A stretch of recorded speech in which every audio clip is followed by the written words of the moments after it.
BCom part first के सभी विद्यार्थियों का इस वीडियो में फिर एक बार स्वागत। और जैसा कि हम स्वतंत्र सहमति वाले चैप्टर को आगे बढ़ा रहे हैं और उसमें इस वीडियो में हम कपट या फ्रॉड का अध्ययन कर रहे हैं। जैसा कि आपको स्क्रीन पे दिखाई दे रहा है कि इस पर धारा 17 लगती है।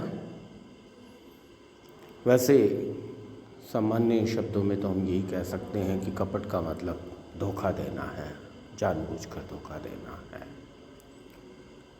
इसमें स्वयं पक्षकार भी हो सकता है और उसका एजेंट भी कर सकता है, और सामने भी वो उस पक्षकार को कर सकता है या उसके एजेंट को धोखा दे सकता है। इसीलिए यहाँ सामान्य अर्थ में लिखा है कि कपट से तात्पर्य किसी पक्षकार या उसके एजेंट द्वारा जानबूझकर अनुबंध के महत्वपूर्ण तथ्यों को करना अथवा उन्हें छिपाना ताकि दूसरे पक्षकार को धोखे में डालकर संबंध के लिए प्रेरित कर लिया जाए, प्रोत्साहित कर लिया जाए। देखो, वैसे सामान्य बात यह है कि हम क्या कह सकते हैं कि अपनी बात को बढ़ा चढ़ाकर बोलना फितरत है और बताया भी जाता है, लेकिन इस तरह नहीं कि जो बात महत्वपूर्ण तथ्य के संबंध में हो उसको बढ़ा चढ़ाकर इतना ज़्यादा बता दिया जाए कि वो उसको क्रय करने के लिए या अनुबंध करने के लिए प्रेरित हो जाए। वह गलत होगा, वह कपट की श्रेणी में चला जाएगा। अब धारा 17 की बात करूं तो धारा 17 के अनुसार जब अनुबंध का एक पक्षकार अथवा उसकी मौनानुकूलता से अथवा उसका प्रतिनिधि दूसरे पक्षकार अथवा उसके प्रतिनिधि को धोखा देने के उद्देश्य से अथवा अनुबंध के लिए प्रेरित करने के अभिप्राय से निम्न कार्यों में से कोई कार्य करता है तो कहा जाता है कि उसने कपट कर लिया है, फ्रॉड कर लिया है। स्पष्ट है कि स्वयं हो, एजेंट हो, या सामने वाले पक्षकार या उसके एजेंट को। इन बातों में से अभी इन बातें कौन सी? 5 बातें जो लिखी हुई हैं आपकी स्क्रीन पर। नंबर 1, किसी तथ्य के संबंध में कोई ऐसा सुझाव देना जो सत्य नहीं है और जिसकी सत्यता का उसे विश्वास भी नहीं है, फिर भी वो ऐसा सजेशन दे रहा है सामने वाले पक्षकार को कि वो सच लग रहा है, तो वह कपट हो जाएगा, कपट कहलाएगा। दूसरा, जानबूझकर तथ्यों को सक्रिय होकर छिपाना, वह भी कपट की श्रेणी में जाता है।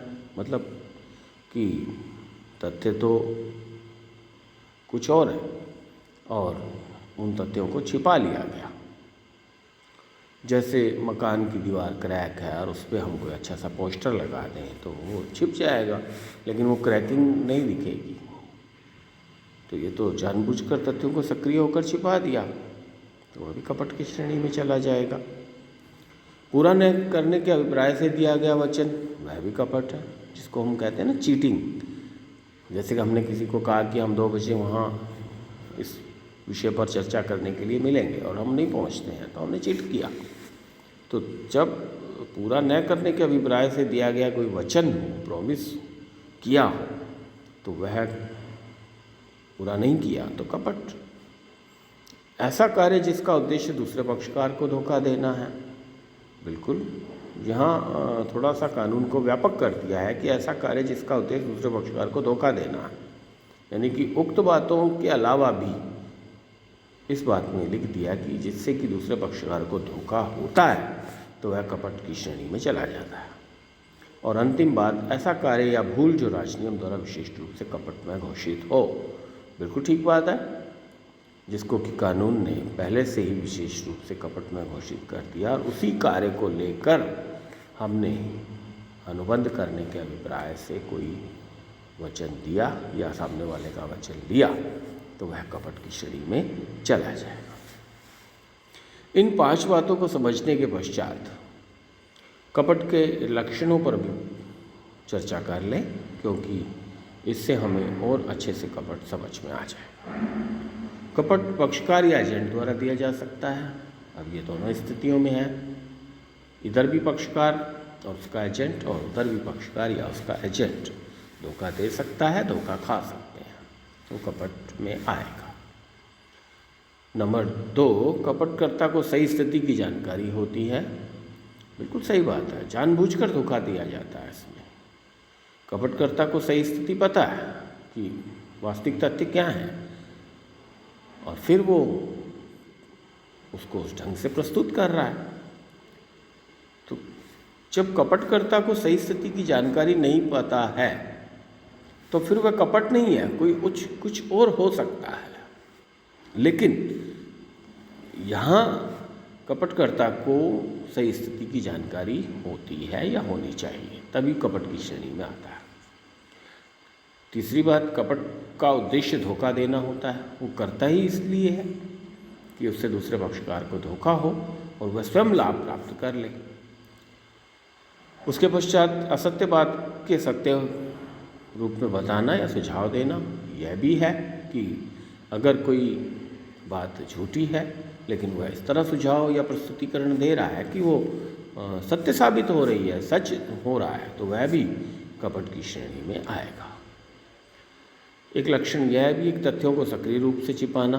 तो इस पे भी चर्चा मैं पूर्व में भी कर चुका हूँ कि तथ्यों को सक्रिय रूप से छिपाना अर्थात तथ्य कुछ और है और हम बता कुछ और रहे हैं। सक्रिय रूप से एक्टिवली अनजाने में हो तो अलग बात हो सकती है, लेकिन जानबूझकर ऐसा तो वह कपट की श्रेणी में चला जाए। पूरा न करने के अभिप्राय से दिया गया वचन, जिसकी भी चर्चा मैं पूर्व में कर चुका हूँ।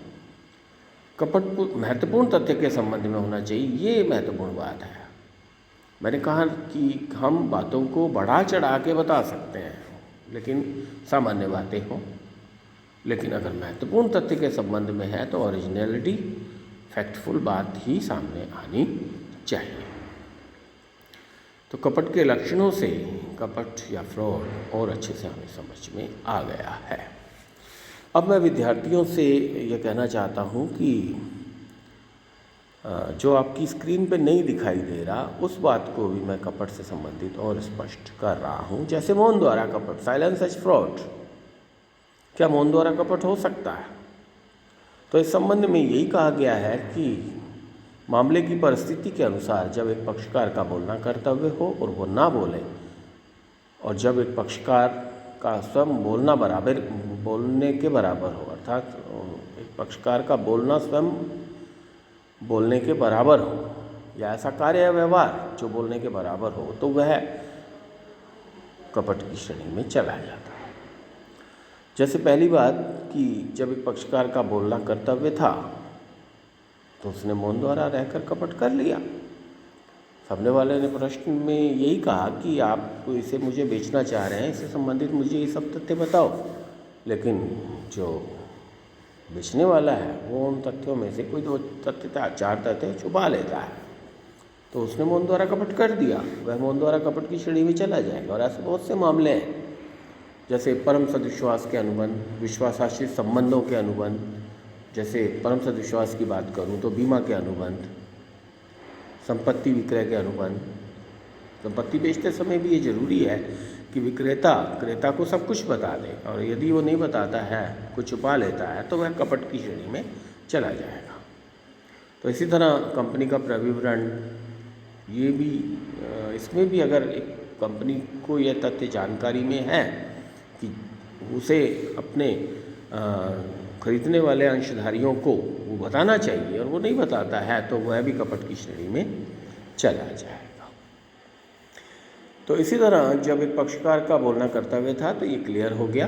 अब मैं दूसरी बात करता हूँ कि जब एक पक्षकार का कार्य बोलने के बराबर हो, मतलब कि उसने खुद ऐसा काम कर दिया कि जो बोलने के बराबर लग रहा है, तो वो भी कपट की श्रेणी में चला जाता है।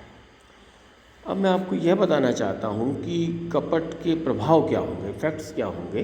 तो अनुबंध व्यर्थनीय होता है, क्षतिपूर्ति के लिए वो बात प्रस्तुत कर सकता है जिसके साथ कपट हुआ है, और प्रत्यस्थापना का नियम लग जाता है, अर्थात जैसे थे वाली पोजीशन में आना पड़ता है कि जो कुछ पक्षकार ने दिया है या लिया है वो वापस करना पड़ता है एक दूसरे को। तो ये जो प्रभाव है वो इसमें आते हैं। तो कहने का अभिप्राय ये है कि कपट से संबंधित महत्वपूर्ण जानकारी इस वीडियो के माध्यम से आप विद्यार्थियों को दी गई है। नमस्कार, धन्यवाद।